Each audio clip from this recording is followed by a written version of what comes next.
दोस्तों, आज इस वीडियो में मैं आपके साथ शेयर कर रही हूँ तुलसी विवाह। तुलसी विवाह की तमाम जानकारियाँ। तुलसी विवाह, जैसा हम सभी जानते हैं, देव उठनी एकादशी के अगले दिन यानी द्वादशी तिथि पर कराया जाता है।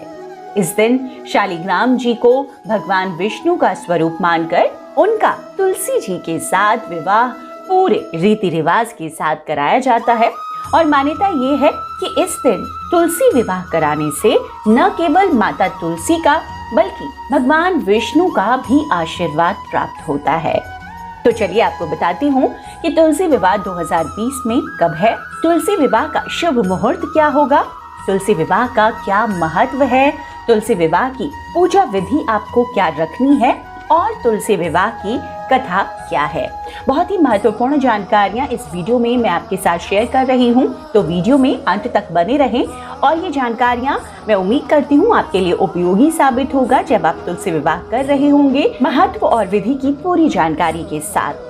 अगर चैनल पर नए आए हैं दोस्तों, तो ऐसी ही जानकारियों के लिए चैनल को सब्सक्राइब भी जरूर कर लें, नोटिफिकेशन के लिए बेल बटन दबा कर रखें, क्योंकि इस तरह की जानकारियां मैं हर रोज आपके लिए लेकर आती हूं, तो ऐसी जानकारियां सबसे पहले आप तक पहुंच सके। कार्तिक मास के शुक्ल पक्ष की द्वादशी तिथि को तुलसी विवाह कराया जाता है। शास्त्रों के मुताबिक जिन लोगों के पास कन्या संतान ना हो, वो इस दिन माता तुलसी का विवाह शालिग्राम जी के साथ करते हैं, तो उन्हें कन्यादान जैसे महादान का फल प्राप्त होता है। इतना ही नहीं दोस्तों, इस दिन तुलसी विवाह कराने से जीवन के सभी कष्टों का अंत हो जाता है और सभी सुखों की प्राप्ति होती है। तुलसी विवाह की जो तिथि है वो मैं आपको बता दूं, इस साल 2020 में देवोत्थान एकादशी, जैसा हम जानते हैं, 25 नवंबर की पड़ रही है। 26 नवंबर द्वादशी तिथि है, तो 26 नवंबर को तुलसी विवाह संपन्न किया जाएगा। तुलसी विवाह का शुभ मुहूर्त है, द्वादशी तिथि प्रारंभ हो जाएगी सुबह 5:10 से 26 नवंबर को, तो इसी दिन हम तुलसी विवाह कराएंगे। द्वादशी तिथि समाप्त होगी अगले दिन सुबह 7:46 पर, मतलब कि 27 नवंबर को। दोस्तों, तुलसी विवाह का क्या महत्व है ये समझना बहुत जरूरी है। सनातन धर्म में शास्त्रों की अगर हम माने तो तुलसी विवाह को बहुत ही अधिक महत्वपूर्ण बताया गया है। ऐसा माना जाता है कि इस दिन भगवान विष्णु जागृत अवस्था में आते हैं, जिसके बाद शालिग्राम को उनका स्वरूप मानकर उनका पूरे विधि विधान के अनुसार तुलसी जी से विवाह कराया जाता है। इस दिन प्रत्येक घर में तुलसी जी की विशेष पूजा आराधना होती है। माना जाता है कि इस दिन तुलसी जी की पूजा करने से कई गुना ज्यादा लाभ की प्राप्ति होती है। इसी कारण इस दिन माता तुलसी का विवाह शालिग्राम जी से भी कराया जाता है। पुराणों के अनुसार देवशयनी एकादशी के दिन भगवान विष्णु 4 माह की निद्रा अवस्था से बाहर आते, जिसके बाद पृथ्वी पर सभी शुभ कार्यों की शुरुआत हो जाती है और जिसके बाद तुलसी जी के साथ उनका विवाह भी संपन्न कराया जाता है।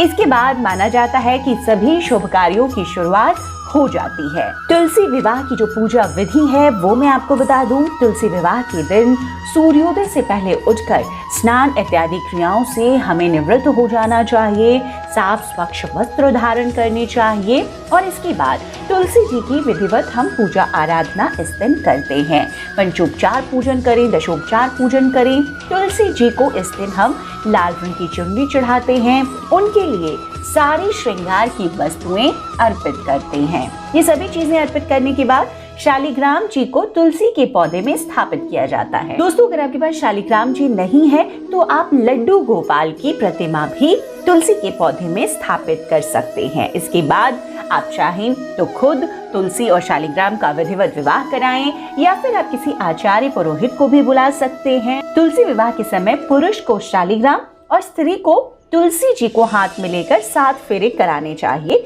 और इस तरह से विवाह संपन्न होता है। इसके बाद तुलसी जी की आप आरती करें सपरिवार। भगवान श्री विष्णु और हरि वल्लभा तुलसी विवाह कथा। पौराणिक कथा और हिंदू पुराणों के अनुसार तुलसी एक राक्षस की कन्या थी। इनका नाम वृंदा था। राक्षस कुल में जन्म लेने के बाद भी वृंदा भगवान विष्णु की परम भक्त थी। जब वृंदा बड़ी हुई तो उनका विवाह जलंधर नामक पराक्रमी असुर के साथ हुआ। वृंदा के पतिव्रता व्रत के कारण उनका पति जलंधर अजेय हो गया, जिसके कारण जलंधर को अपनी शक्तियों पर अभिमान हो गया। उसने स्वर्ग पर आक्रमण कर देव कन्याओं को अपने अधिकार में ले लिया।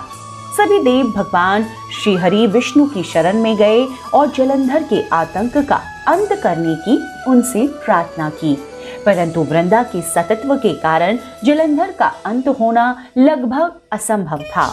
वृंदा का सतत्व भंग करने के लिए भगवान विष्णु जलंधर का रूप धारण करके वृंदा के समक्ष गए। वृंदा विष्णु जी को अपना पति समझकर पूजा से उठ गई, जिससे उसका पतिव्रता धर्म टूट गया। वृंदा का पतिव्रत धर्म टूटने से जलंधर की शक्तियां कम हो गई और उसका अंत हो गया। जब वृंदा को श्रीहरि के छल के बारे में ज्ञात हुआ, तब उन्होंने भगवान विष्णु से कहा कि हे नाथ, मैंने आजीवन आपकी आराधना की, आपने मेरे साथ ऐसा कृत्य क्यों किया? श्रीहरि विष्णु ने वृंदा के इस प्रश्न का कोई उत्तर नहीं दिया। तब उन्होंने भगवान विष्णु से कहा कि आपने मेरे साथ एक पाषाण की तरह व्यवहार किया, मैं आपको श्राप देती हूँ कि आप पाषाण बन जाएं।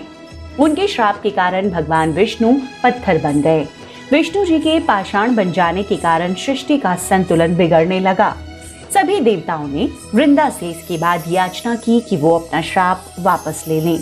वृंदा ने देवों की प्रार्थना को स्वीकार कर लिया और अपने श्राप को वापस ले लिया, परंतु भगवान विष्णु वृंदा के साथ हुए छल के कारण लज्जित थे।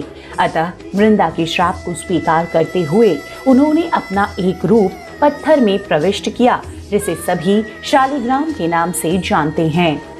भगवान विष्णु को शाप मुक्त करने के पश्चात वृंदा जलंधर के साथ सती हो गईं। वृंदा की राख से एक पौधा उत्पन्न हुआ। उस पौधे को श्री हरि विष्णु ने तुलसी नाम दिया और वरदान दिया कि तुलसी के बिना मैं किसी भी प्रसाद को ग्रहण नहीं करूंगा।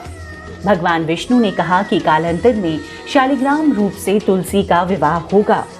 देवताओं ने वृंदा की मर्यादा और पवित्रता को बनाए रखने के लिए भगवान विष्णु के शालिग्राम रूप का विवाह तुलसी से कराया।